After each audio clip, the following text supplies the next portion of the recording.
আসসালামু আলাইকুম রহমতুল্লাহ বারাকাত আহমদুহু ওয়া নুসাল্লি আলা রাসূলিহিল কারীম আম্মা বা'দ। দৈনিক সবুজ বাংলার ইসলাম ধর্ম বিষয়ক নিয়মিত আয়োজন দ্বীনের দাওয়াতে আপনাদের সাথে আছি আমি মোহাম্মদ নিয়ামতুল্লাহ। আজকে কথা বলবো এমন একটা আমল সম্পর্কে যে আমল করার মাধ্যমে আল্লাহ রাব্বুল আলামিন এই দুনিয়াতেই আমাদের সম্মান বৃদ্ধি করে দেন এবং মর্যাদা সমুন্নত করে দেন। আমরা প্রত্যেকটা মানুষ এই জীবন যাপন করি বা পৃথিবীতে যারা বেঁচে আছে সব প্রত্যেকেই চাই মান সম্মানের সাথে জীবন যাপন করার জন্য। প্রত্যেকেই প্রত্যেকের জায়গা থেকে আমরা চেষ্টা করি যেন আমরা একটু সম্মানিত হতে পারি।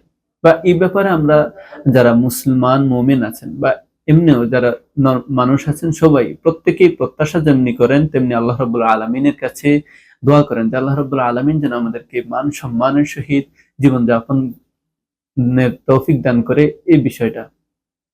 আর এ ব্যাপারে দুটি হাদিসে দুটি আমলের কথা বর্ণিত হয়েছে যে আমলগুলো করার মাধ্যমে আমরা আমাদের সম্মান এবং মান সম্মান মর্যাদা আল্লাহ রাব্বুল আলামিন বৃদ্ধি করে দেবেন এবং সমুন্নত করবেন।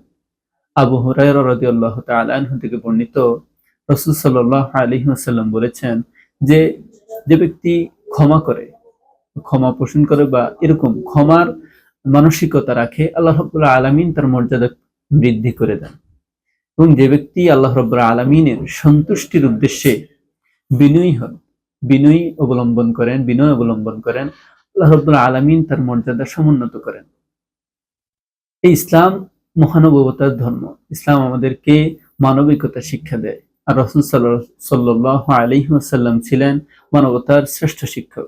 তিনি আমাদেরকে শিখিয়ে গিয়েছেন কিভাবে মানবিক হওয়া যায়, কিভাবে জীবন যাপনের সুন্দর উত্তম আদর্শ আমরা করতে পারি, জীবন ধারণ করতে পারি। রাসূল সাল্লাল্লাহু আলাইহি ওয়াসাল্লাম আমাদেরকে সেই শিক্ষাই দিয়ে গিয়েছেন ইসলামের মাধ্যমে। হাদিসে এসেছে রাসূল সাল্লাল্লাহু আলাইহি ওয়াসাল্লাম বলেছেন যে ক্ষমার মাধ্যমে আল্লাহ রাব্বুল আলামিন আমাদেরকে মান সম্মান বৃদ্ধি করে দেন।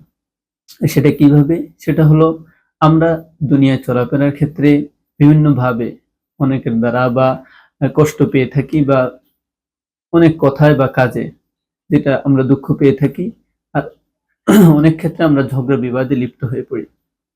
এক্ষেত্রে যদি আমরা ক্ষমার গুণটা, যে ক্ষমা করার যে গুণটা, সেই গুণ অবলম্বন করতে পারি বা যে সে গুণ ধারণ করতে পারি, সে গুণ অর্জন করতে পারি, তাহলে আমরা যেভাবে গুনাহ বা থেকে বেঁচে থাকতে পারবো বা ঝগড়া বিবাদ থেকে বেঁচে থাকতে পারবো, অন্যদিকে আমরা আল্লাহ রাব্বুল আলামিন আমাদেরকে এই গুণের কারণে মর্যাদা বা সম্মান বৃদ্ধি করে দেবেন।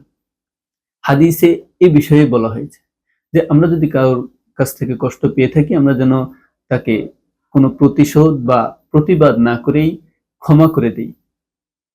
আল্লাহ রাব্বুল আলামিনের কাছে এ ব্যাপারে আমরা আশ্রয় চাই যে আল্লাহ রাব্বুল আলামিন যেন আমাদেরকে ক্ষমার গুণটা দিয়ে থাকেন এবং আমরা যেন অন্যায় কারো সাথে ঝগড়া বিবাদ বা অশ্লীল কাজে জড়িত না হয়ে গিয়ে এর থেকে আশ্রয় চেয়ে তাকে ক্ষমা করে দিতে পারি। আল্লাহ রাব্বুল আলামিন যেন আমাদেরকে এই গুণের অধিকারী করেন। অন্য আরেকটি গুণের যে কথা বলা হয়েছে হাদিসে, যার কারণে মর্যাদা সমুন্নত করা হয়, সেটা হলো বিনয়ী হওয়া। একজন মুমিনের অন্যতম আরেকটা গুণ হলো বিনয়ী হওয়া। আর বিনয়ী ভাবটা কি? যে একজন মুমিনের আচার আচরণ কথাবার্তা কাজ এমন হবে যে তার দ্বারা অন্য কেউ কষ্ট পাবে না এবং কোনো অহেতুক কাজ তার দ্বারা হবে না। এই বিনয়ী ভাবের কারণে সকল আমলে আল্লাহ রাব্বুল আলামিনের সন্তুষ্টির উদ্দেশ্যে বিনয়ী হয়ে আমলগুলো করার মাধ্যমে আমলের কবুলিয়তের যেই গ্রহণযোগ্যতা সেটা বেড়ে যেতে পারে। কেননা বিনয়ী হয়ে নামাজ আদায়ের ব্যাপারে আল্লাহ রাব্বুল আলামিন কোরআনে বলেছেন যে তারা তাদের নামাজে, মুমিনরা তারা তাদের নামাজে বিনয়ী। এক্ষেত্রে আমরা যে দুটি গুণ হাদিসে পেয়েছি সেটা হলো ক্ষমা করা এবং বিনয়ী হওয়া। এই দুটি আমলের কারণে আমরা আমাদের মান সম্মান এবং মর্যাদা বৃদ্ধির জন্য যথেষ্ট হবে। হাদিসে এই ব্যাপারেই বলা হয়েছে যে কেউ যদি ক্ষমাশীল হয়, কোনো ব্যাপারে ক্ষমাশীল হয় এবং বিনয়ী হয়, আল্লাহ রাব্বুল আলামিন তার সম্মান বৃদ্ধি করে দেবেন এবং মর্যাদাকে সমুন্নত করবেন।